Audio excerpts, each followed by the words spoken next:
This week on Here for the Right Reasons, The Bachelorette is officially back and Clare Crawley reveals to us why it was love at first sight with Dale. You basically, I don't know, it was breathtaking. It was one of those moments where you don't know it until you experience it. Then who gave us the best first impression? We break down the drama, the kisses, and those awkward introductions. Oh my God. Well, I already just don't like Bennett because of the Harbor thing, the Rolls Royce of it all, the scarf. He can go. Plus, Bachelor Nation lets us know who really had the best entrance of all time. Her friend Robin on my season tried to do that backflip and landed on her head. That was pretty memorable. Yeah, it was. I'm sure there's way more memorable ones, but that's what comes to mind. We've got that plus so much more on today's Here for the Right Reasons. Hey guys, Christina Garibaldi here with Us Weekly senior writer Sarah Huron, and welcome to Here for the Right Reasons. Hi, Sarah. Hi, Christina. The wait is over. Oh my God, we made it. After months of drama, rumors, and delays, season 16 finally kicked off. And I have to admit, it really didn't disappoint. Oh, it felt so good to see Chris Harrison, to see the roses, and it kind of felt like we were at the Bachelor Mansion, even though we weren't. Yes, they got the hoses out to spray the pavement, so it gave us the Bachelor Mansion feel. Absolutely, and we're going to get into Clare's 31 men, which I have a lot of thoughts about. I'm sure you do as well. Totally. But of course, we have to start with Clare. What did you think of her first night as the Bachelorette? I thought she was great. I mean, we knew from the get-go that she came in here knowing exactly what she wanted. She has made it known that she is 39, she is ready to settle down, and she is not taking any BS from anybody. I mean, she said to Chris Harrison, like, the hardest part of this was just showing up, and she did. And, you know, and she's ready to start the next chapter of her life. Yeah, I agree. I think we saw a softer side of Clare than we had seen during her time on The Bachelor and Bachelor in Paradise. They always kind of made her silly and the butt of some jokes. So it was nice to, she was very vulnerable. We learned a lot about her parents and some stuff she's been through. So it made me definitely want to root for Clare more than not that I was rooting against her, but I'm much more actively invested in her, which is what the show does well. The music was going. I was like, oh, we need to get this 39-year-old some love, because they kept saying that over and over again. We know she's 39. Oh my God. We get it that she's 39. It's like they make it seem like she's the oldest person ever to find love. It's like insane. It's okay. I mean, do you think that she's going to find a love that lasts, but just based off of the first episode? I think Clare thinks she's going to find a love that lasts, which is half the battle. It's so hard to judge. I mean, we obviously are going to get into Dale, and she was very struck with him from the moment he stepped out of the limo. So I genuinely think she believes in the process, and she's going to try to make it work. It's always impossible to know this early if they have any shot, but True. I'm rooting for her. What about you? I'm totally rooting for her. Like I said before, she knows what she wants. She's tried this. This is her 5th time on a Bachelor franchise show. She's been engaged before. She really, really wants this. And I hope that she just doesn't want it so bad that she just settles for the first person that she lusts after. So I'm hoping that it works out for her. That's a good point. That is a good point. But overall, I mean, we're in Palm Springs. We're at this resort and they're not leaving. Like we said, it felt like the mansion, but it was definitely a resort. What do we think going forward of how the location is going to affect the season? It's going to be better. It's going to be worse. I'm split on it. I'm kind of split on it too. Like, I love seeing them go to all these exotic places and have these dates that would never happen in real life. So maybe it kind of makes it a little bit more real life that they're just in this one place and they can't really go anywhere. Of course, the Bachelor producers are going to pull out all the stops and make these dates over the top, but it kind of forces them to really focus on a conversation with the person rather than, oh my God, I'm in Paris, I'm in Rome, I'm in all these fantastic places. So it might help her a little bit. I don't know. I think you're right that it might help her, but it also, they already get in their head so much and are convinced they're in love that almost even more so they're going to be like that because they don't have any distractions. Even in the beginning of the episode when they were showing how they quarantined, which there was a little bit too much of the quarantine footage for me. I mean, about half of that. Were they just trying to prove that they definitely followed the rules? I think so. That's what I felt like happened. They had to be like, we followed every single precaution. Yeah. And they were in these Palm Springs, hotel rooms. And I was wondering, because we know when they're on the show, they normally can't have a phone. They can't read. They can't do anything. I want to know more about what they were allowed to do during that period. Right. Because, quarantine has been boring enough, without Netflix. Right. And if you're just staring at four walls, I don't know what you would do. It sounds terrible. But I feel like we got a lot of questions answered during this premiere. A lot happened with the tease. Like, we know, obviously, that Clare literally falls in love with Dale at first sight. Yes. I almost feel like the first 2 minutes and the last 2 minutes were the best part, because it was the super tease. Anything else. I know, you really didn't need to. I mean, the entrances are always fun, which we'll get into, but there was a lot of questions answered, and I gasped when we saw the footage of Clare and Dale seemingly naked, or at least topless, in bed together. I was like, oh my God, well, X-rated Bachelor, and how did they make this happen? Because Right. I mean, sources told us that she left after 12 days, so they didn't even probably get to the fantasy suite date yet. So what's going on? Right. Either they like had a date where they just ripped each other's clothes off because they couldn't control themselves and the cameras followed them, or maybe that's footage from like after Tayshia stepped in and they stayed and stuck around. Yeah. Either way, I was just like, you don't ever see something that, even when like Caitlyn and Nick Viall slept together before the fantasy suites, there was like implication and you heard like noises and stuff, but that was like the most intimate like scene I feel like we've ever seen on the show. That wasn't like a massage. No, it wasn't definitely a massage. And what's also interesting is that we see that a bunch of guys, I think 15 guys, walk out. So I'd love to know if maybe that was because Chris Harrison came back and she was like, she's in love with Dale. She doesn't care about any of you guys. And they're like, we're done. It's so hard with the footage, right? Because it's like, there was even one quote I feel like someone actually said during the premiere that they had used in the teaser that looked like it was about the Clare Tayshia thing, but it was really about the like ridiculous guy drama. Yeah. So I'm like, are they tricking me again? I always fall for the teasers, but these teasers were so good. But like you said, we had some questions answered. It made me like cannot wait for next week's episode. But let's kind of break this down a little bit, because as we said, night one is really all about meeting the guys and these big entrances. So let's break it all down in our bracket of roses. So based on the entrances, who would you give your first impression rose to? Oh, there were so many I wouldn't give it to. I know that. I mean, Dale really was cute. Mm-hmm. Brandon is really cute and seemed nervous, which is kind of endearing. And I really liked Easy. Yeah. He seemed charming. And any of the guys who brought food, I probably would have potentially given it to. What about you? I agree with you. I agree. I mean, when Dale stepped out of the limo, you could see why she said love at first sight. He's very striking. He carried himself really well. I thought Kenny was funny, who had the dogs on his shirt. I thought that was a nice little touch. But yeah, I feel like, I mean, some were very awkward. We're going to get to that in a second, but I feel like they didn't really wow me as much as I wanted to be wowed. Yeah, I don't know if it was probably some Corona stuff that maybe they couldn't do, pull out the normal stops. And it's always weird, like with the dogs, for example, like it's cute that he knows she likes dogs, right? But then sometimes I'm like, is it kind of creepy that he had her dogs printed on his shirt? Like, I don't know where the line is. That is true. Where's the line between creepy and I get it. Charming. The one that brought her flip-flops, I did appreciate, because it is a long night in heels. So I did. That's cute, but not without being weird. That's, there's a balance that they don't necessarily hit, and this week was rough. Yeah, totally. Who were some of your most awkward? Oh my God. Well, I already just don't like Bennett because of the Harvard thing, the Rolls Royce of it all, the scarf. He can go. Mm-hmm. Don't like him. And the guy, Zach, I think, who had the fake out proposal with the fart. I hated that. I hated that so much. What was that? Who told him that was a good idea? Who told him? And then I did feel bad for that one, for AJ, I think his name was, who squeezed her hand so hard that he like cut her hand. Like, that was so uncomfortable. Oh my God, that was so awkward. And then the guy in the straitjacket, Jay, he really thought he was doing something there. Like, he kept saying, like, when she wasn't coming to get him, and like when she gave the rose to Dale, you could tell he was like shocked. He was like, he thought he had it. I'm like, what are you seeing that no one else is seeing, homeboy? Like, I don't get it. I do feel bad that like whoever gets stuck with like the costumes or the the straitjacket, like you have to fully commit for the night. Like you are in that straitjacket for the night, and nobody's coming to, like, you can't even get a sip of champagne. Like, you're stuck. It's not worth the costume is never worth it. Like, maybe if you're Alexis Waters, because the dolphin, she got to like make a brand off of it, but most of them it never really works in their favor. It never works. Well, we've been talking a lot about Dale, so let's actually take a look at the moment where Clare said that she fell in love at first sight. Take a look. I couldn't be more excited to take this journey with you. Dale, I feel like I just met my husband.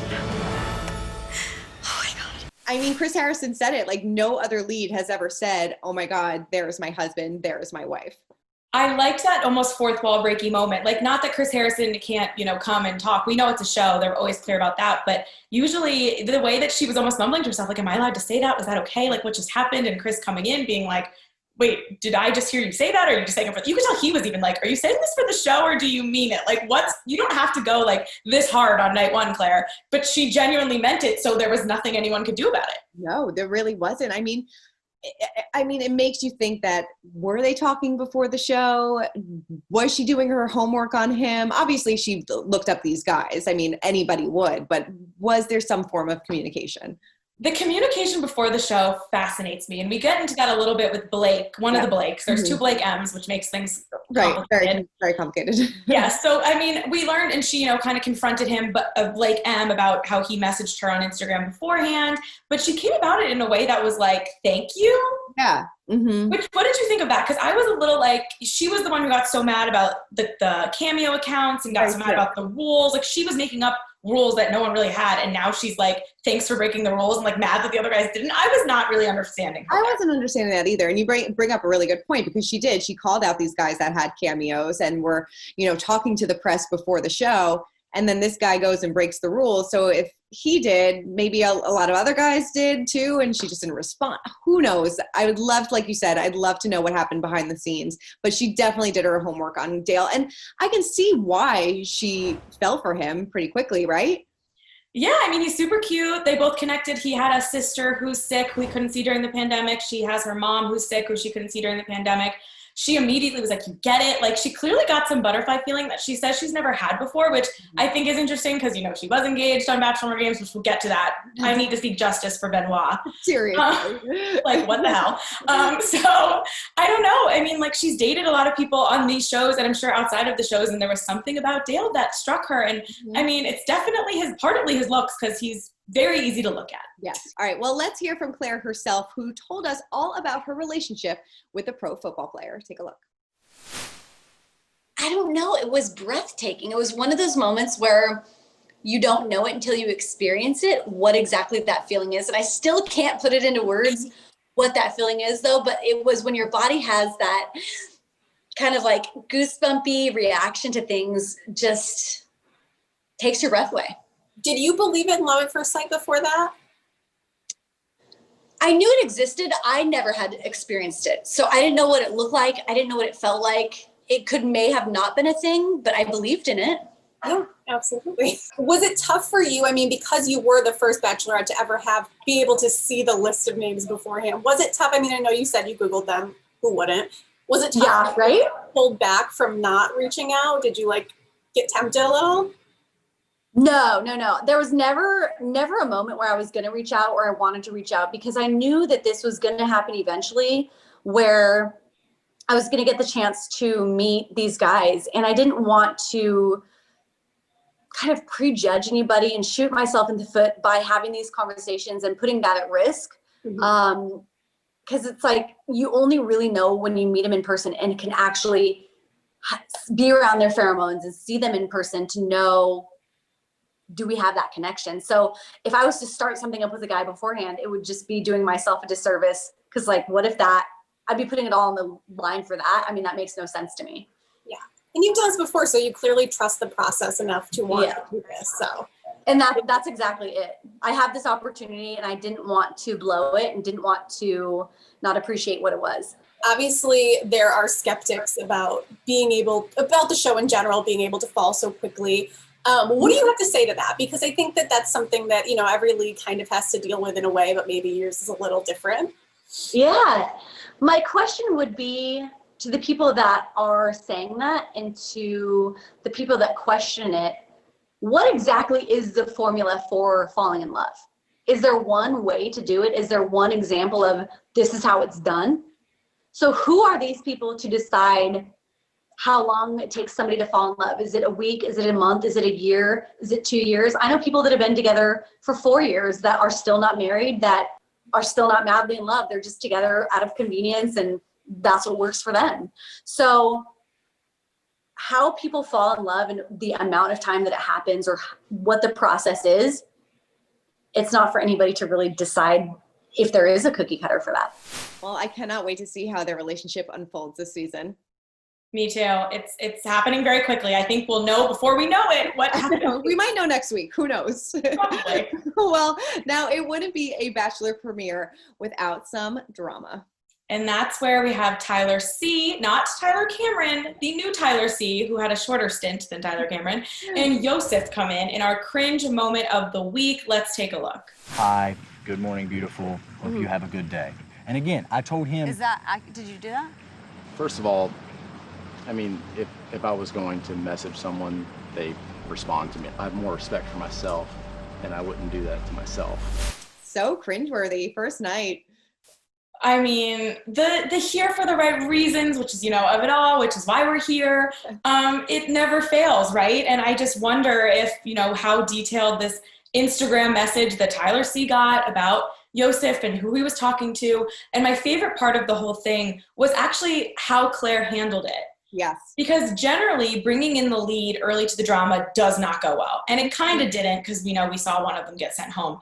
But I loved when he said, I don't have a girlfriend. And she goes, but does a girl think that they're your girlfriend? I did enjoy that, yes. Because that's always the key with these guys on these shows. You have someone like even Jed from Hannah Brown's season who was like, I don't have a girlfriend. What are you talking about? And they were like, well, this girl clearly thinks you're flying her on vacations. She thinks that you're a girlfriend, so there's something to that. Yes, that was a very good point. She handled that really, really well. And she's like, I'm not here for this. I don't care about your drama. You guys figure it out on your own. And I was actually a little surprised that she sent home Tyler C. Were you? Yeah, I kind of thought it was going to be both of them or neither of them and maybe trying to develop that feud. Yeah. It was bizarre that they kind of made it just a one-night thing. Maybe there was no real truth to it, or maybe Tyler C, there was other stuff he did that we didn't see that made it horsey knew, like he definitely wasn't the one. Because he was cute, and they were both, I don't know, like you usually keep around the troublemakers. That's what I was thinking, yeah. And I'm getting a weird vibe from Yosef. Are you? Yeah, I mean, he's definitely not the one for Clare or Tayshia. He has a daughter that he played the dad card very quickly and very well, which, I'm sure he's a great dad. I'm not trying to whatever, but he made sure to make that up. I'm, here to set a good example for my daughter. And then it's like, oh, well, of course, then she feels bad for him. You got to play your cards. I don't know. I'm getting villain vibes from him, so we'll have to wait and see. I love an early prediction, so I hope you're right. I hope so. Well, now during the season premiere, they also gave a little backstory on Clare's dating history. But they forgot about Benoit from Bachelor Winter Games. It was only 2 years ago when we saw her in this crazy love triangle on Bachelor Winter Games, only to get engaged at the live reunion and then to be broken up 2 months later. Why would they leave that out? Why would they leave that out? Well, they may have forgotten it, but we didn't. So here's a quick reminder of how their engagement went down. Take a look. Would you marry me? Yes.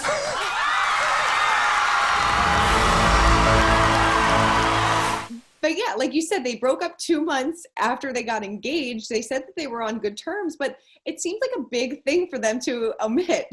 Like if they wanted to, we always kind of thought that the Juan Pablo was going to have focus. And it definitely did. We saw the breakup, but they showed clips from both of her seasons on Paradise, which she had no real connections with anyone. We didn't even see the infamous raccoon clip, which is my favorite part of Clare.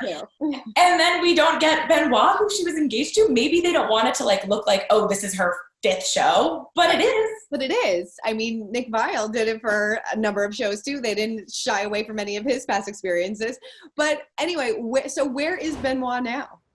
Benoit is in Canada. He works in hospitality, and he's on Instagram, seems to be in a good place. People still writing his comments like, I wish you ended up with Clare, and he always just says thank you. He seems like a nice guy. And he did send her love and congratulations back in March when this whole thing first started. So, he took the high road. Maybe he'll get a little messy later on. I wouldn't be mad about it, but we'll see. I wouldn't be mad about it either. I feel like they might invite him back for Bachelor in Paradise. Who knows if he'll come, but I think he'll get the invitation. Oh, that makes him relevant again. I like that. I like that too. He deserves another chance at love. He seemed like a really sweet guy as well. Yeah, he did. He totally did. Better than Juan Pablo. So anybody's better than Juan Pablo. Well, Sarah, thank you so much. That is it for this week's episode of Here for the Right Reasons. We made it through episode 1. We did it.